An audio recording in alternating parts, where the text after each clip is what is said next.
ઉત્તરાયણ આવી ગઈ છે અને ઉત્તરાયણનો ઉત્સાહ કોને કોને છે? બધાને જ ગમે છે, પરંતુ સૌથી વધારે ઉત્સાહિત બાળકોએ છે. આપણા ગુજરાતની અંદર ઉત્તરાયણને ખૂબ મહત્વ આપવામાં આવે છે અને બાળકો એટલી તૈયારી કરતા હોય છે કે આ પતંગ ખરીદવા માટે કેટલી આમ મથામણ કરતા હોય છે. તો એવા નાના બાળકો ઉપર મેં એક વાત લખી છે, તે ચોક્કસ સાંભળજો અને ગમે તો લાઈક કરજો.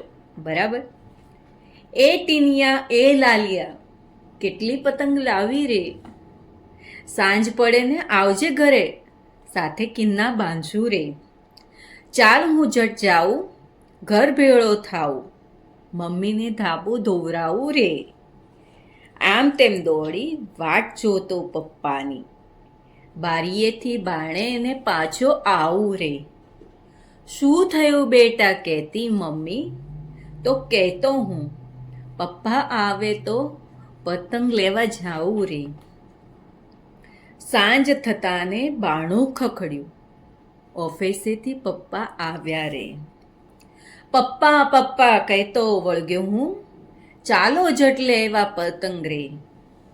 પપ્પા સાથે હું બજાર પહોંચ્યો, પહેલાં તો દોરી 8 વારી પવરાવી રે.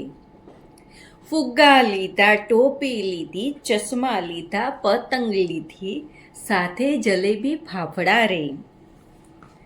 લાલ્યો ટીનિયો પપ્પાને હું, ભેળા મળી કિન્ના બાંધ્યા રે. ત્યાં તો મમ્મી સવારની કરતી તૈયારી, ઊંધિયું ખીચડો કરવાની રે. કામ પતાવી સૂવાની કરી તૈયારી, સમણા જોતા પતંગ ચગાવવાના રે. તમે તેમ કરતા સવાર થઈને હું ધાબે દોડ્યો રે. એ કાપ્યો, ઓ કાપ્યો, બૂમો પાડી પતંગ ચગાવી રે. તો આ વાત ગમી હોય તો ચોક્કસ બધાની સાથે શેર કરજો અને ઉત્તરાયણ મનાવજો અને નાના બાળકોને ખાસ સાચવજો. ધન્યવાદ.